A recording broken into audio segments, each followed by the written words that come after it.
to Wednesday afternoon, another scorchio, and it wasn't quite so bad this morning, but it's turned into scorchio again. And I told you I'd moved my chair into the shade because I can't stand it, and we're doing one or two bits and bobs. I'm red hot again, that's why I've sat down in my chair.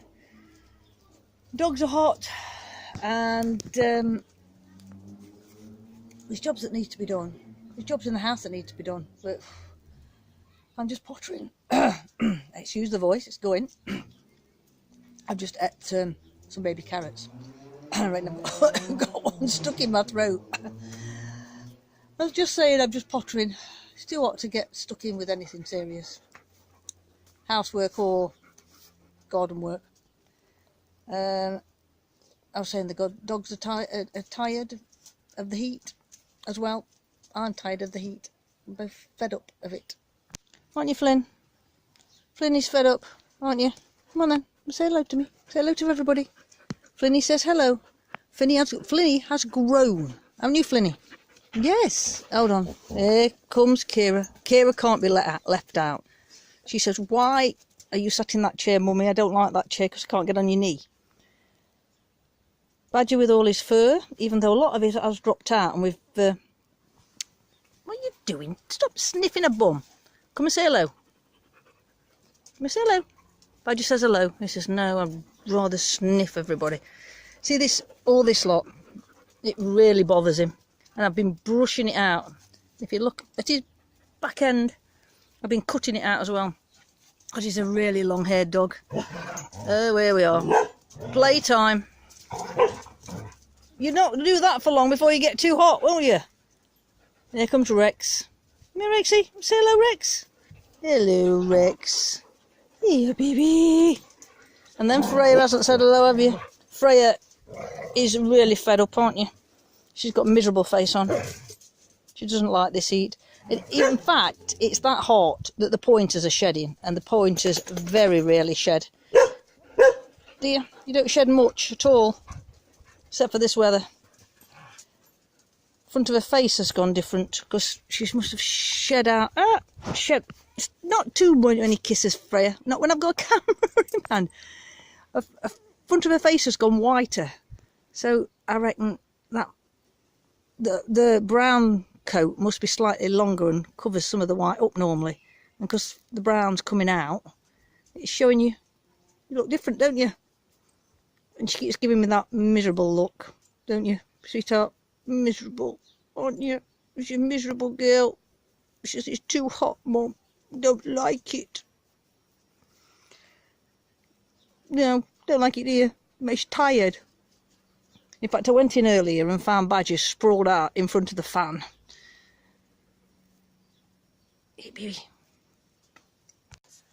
So, I will show you what I've been doing. Not been doing that much today. But I was busy taking things out in the tunnel and thinking to myself, we make mistakes, us gardeners, and we make them every year. Maybe not the same one every year, but we make a mistake that we should know better. Or it worked all right this year, last year, but this year the weather's slightly different, so it doesn't work. So we always have these things where we're pulling things out because it's not worked and kicking ourselves for doing it. But if you think about it, last year it probably wasn't as hot as this. In fact, it wasn't as hot as this. So things that you put in the tunnel that you can normally get away with work perfectly fine. Normally I can put courgettes in the tunnel, but it's that hot, they're going absolutely mad. So they would have been better off outside, where they've got a bit more of a breeze and stuff to kind of curb the big leaves and stuff. So that was a mistake. But I've had to put them somewhere because the dahlias was in the courgette bed, because they've been there 2 years now, because I went through a spell of not doing much in the garden, not growing much veg, just doing the flowers and keeping it right, because I've got other things on, or other things I wanted to do. In fact, last summer, because it wasn't as hot like this, but it was hot at times, my friend talked me into running all summer. So we were doing competitions and races and training and doing things all over the place. So the garden, I didn't grow much veg last year, or the year before for that matter. In fact, the tunnel hasn't been up in 2 years, I think. The cover has been off it, and it was in that corner, and the conifers grew, so it was too shady for the tunnel, so I didn't bother and things like that. So I grew all the things and just different stuff. So we're back to growing veg properly again, like I used to down at the allotment, and like I did when I first moved from the allotment up here. So I'll go and show you what I've been doing and tell you a few things that I perhaps ought to have done differently. First of all, the chair in its new place, and look what my mother bought me. And she got them at a bargain as well, because these were quite expensive at the Gardener's World Show. Probably, I think you might have been able to get one for a £5, but most of them were getting on for £10 each. And my mum's got 2 for a £5. Look at that. So I've got one either side of my chair, so that makes it look really pretty, and I can sit in the shade and not have to suffer this horrible sun. If you're wondering where the chairs and tables gone, I've gone over here under the plum tree, so they're still in the shade most of the time. And my bench is kind of moved, because the bench is normally at the top end, and there's a couple of extra chairs out here, trying to stop the dogs, which is no good because they still do it, from getting in here. We're having a go at ripping all this ivy out, and we're trying to find the wire. If I go down like that, that's better. Trying to find the wire. It was buried down into the soil, way below that plinth. But we can't get the ivy out unless we can get that wire out. So Mark's made a nice big pile, and the dogs think it's for them to play in, and they keep spreading it out all over the garden, so I've got to shift that when it's not too hot. And the next thing, my hedge is dying. Look, because this gets tons of sun all day long, and just behind, because I've put this here, that bit's not doing so bad, but this end bit is terrible. So I've watered it today. The other side's not so bad. Show you the other side. But this is in the shade a bit in the morning. Back to the ivy, that is my next project, but we're leaving it mostly till it gets cooler. I have put weed killer on this, and you can only just see a few brown patches up there.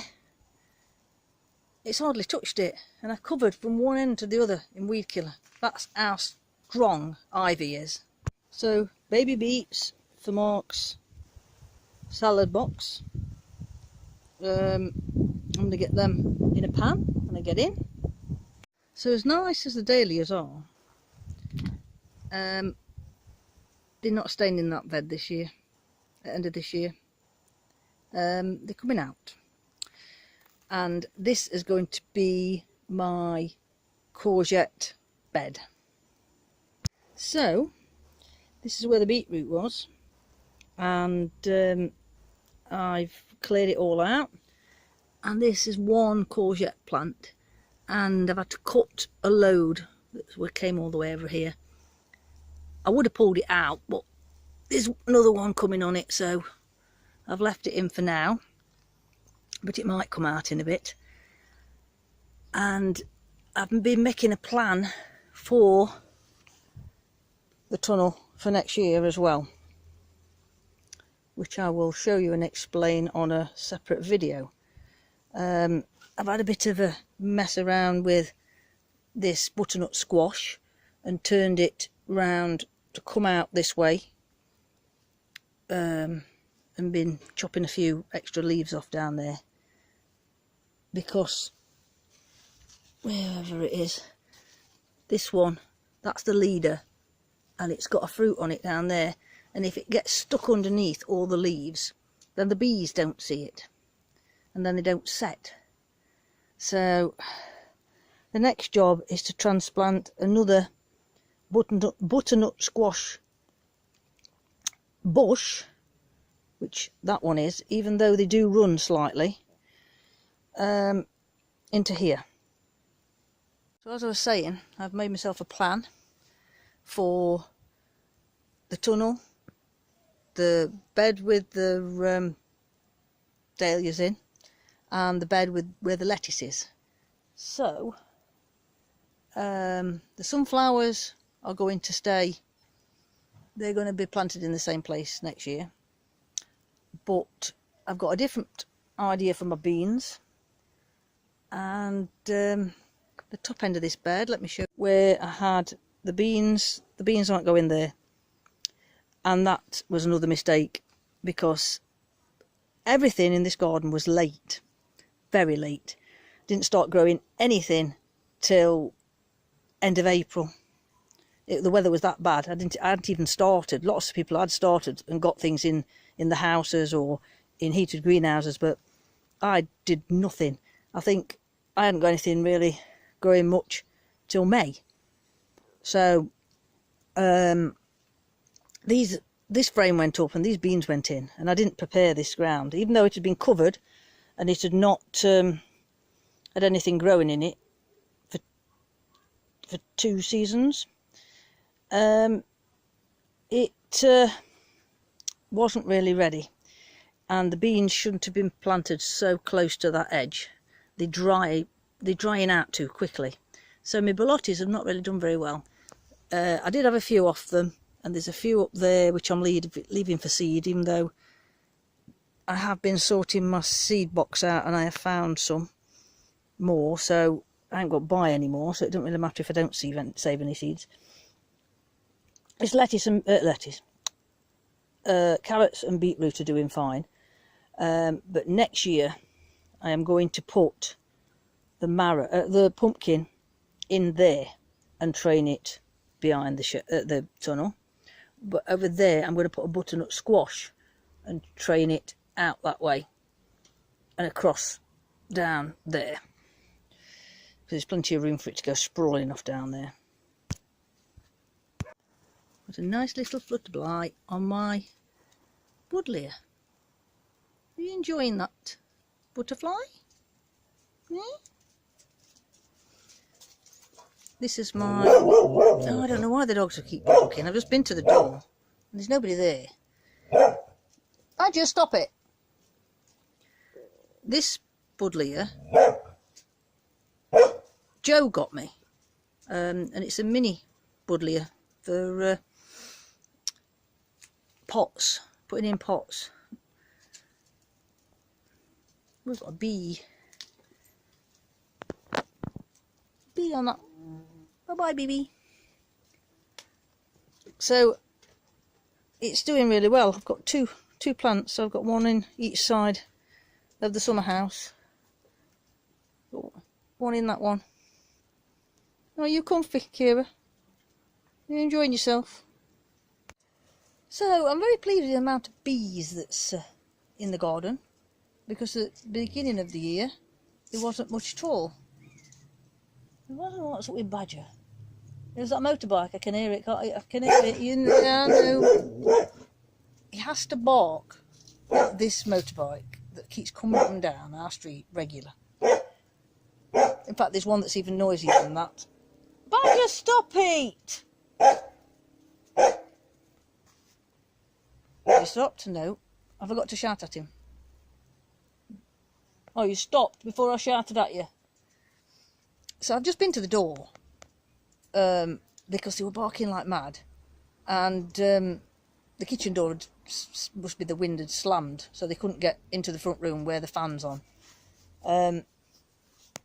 But I have to say, it smells gorgeous in there. My bread's cooking, and my sweet potato soup is done, ready, waiting for the bread to cook, so I can have homemade bread and homemade sweet potato soup. So yes, this morning I've been making plans for next year and what I'm going to do, and I've been drawing myself a plan. I'll discuss that on tomorrow's video, and I've been having a bit of a think. I've sorted all my seeds out, and wrote down all my tomato varieties, and trying to work out what the few varieties that I've got, because I put 6 in. Some were like using up packets of seeds, the last few in the bottom of the packets. So I've got some that's I can't find out the names of. I should have wrote them down at the time. So next year I'm going to be more organised. But at the beginning of the year it was just a rush to get things in, and I thought, oh, just shove them in, the tomatoes, what does it matter? But now I want to know what I'm growing. So another mistake.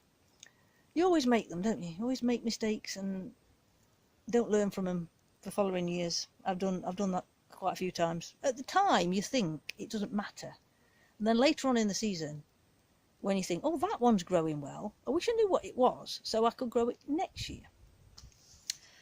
So I've been doing the seed saving, and I've picked 3 tomato plants that I'm going to save. No, actually 4 tomato plants that I'm going to save seed from.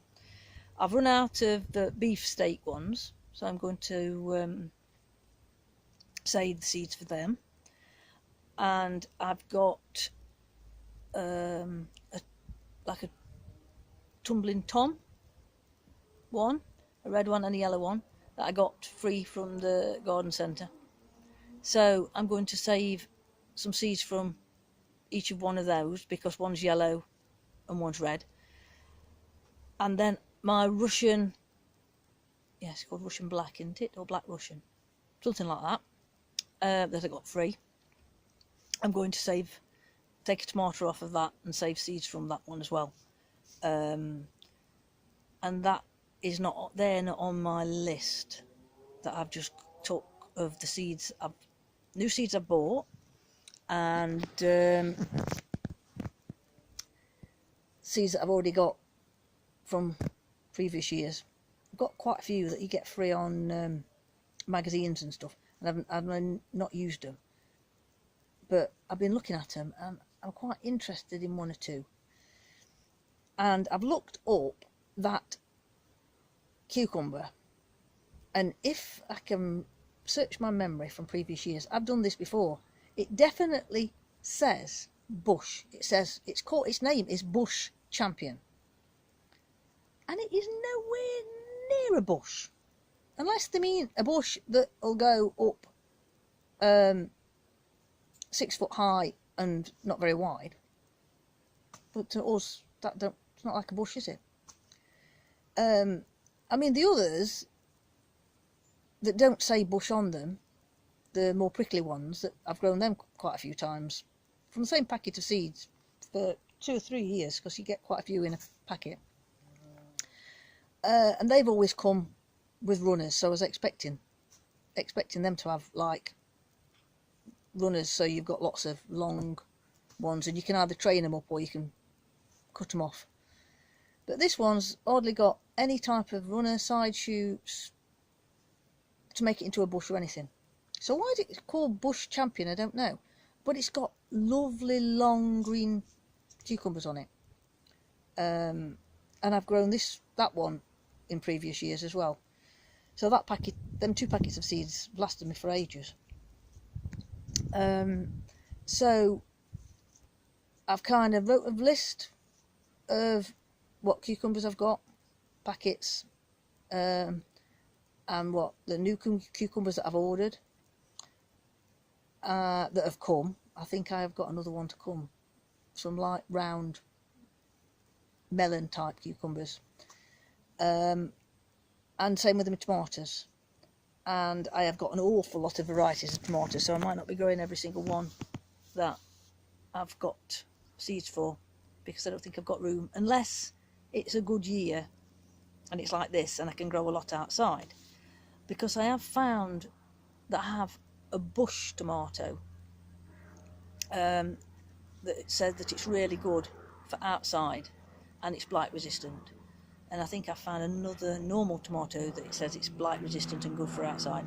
So they're going to be going outside, but some of the more fancier ones that I've ordered, I think I better grow in the tunnel just to be on the safe side. I am thinking of actually see if I can find a tunnel cover that is more white than the green one. Same type of thing, but in white. I've got a cover like it for one of my mini greenhouses, but at the beginning of the year I need the light, and that it shades them too much. It's either that or invest in something else for the beginning of the year. So there's a lot of thought going into next year. So that's what I've been doing. I've been sat in my chair in the garden in the shade thinking. So it's been very pleasant while my bread's busy cooking in the house and my soup. So very nice, very pleasant afternoon, even though once I get out this corner it's scorchio. So anyway, that's enough for today. I might get around to putting that plant in today. I might not. Might do it tomorrow.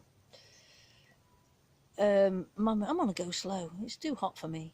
I'm just going to sit here and gaze over at my plants. I can see my 2 massive apples, which are not on the Bramley. The Bramleys aren't big. They're little and red. The Bramleys aren't supposed to be red. But my other bush, tree, small patio tree, I can just see 2 big apples. Might go and investigate. So, and that reminds me, I need to look up when to prune my apples. I know you can prune them now, but I don't want to do them now. And somebody did say there's 2 times to prune an apple tree.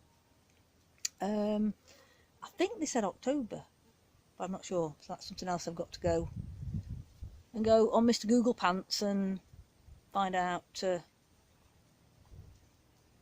when to prune my apples and my pears, and I have an apricot, and I think it's doing all right. Not I know apricots off it yet, but it's survived the winter anyway, and it's got plenty of leaves on it, so let it keep growing and getting bigger, and hopefully one day I'll have some apricots. So stop rambling on. Bye for now. See you next time.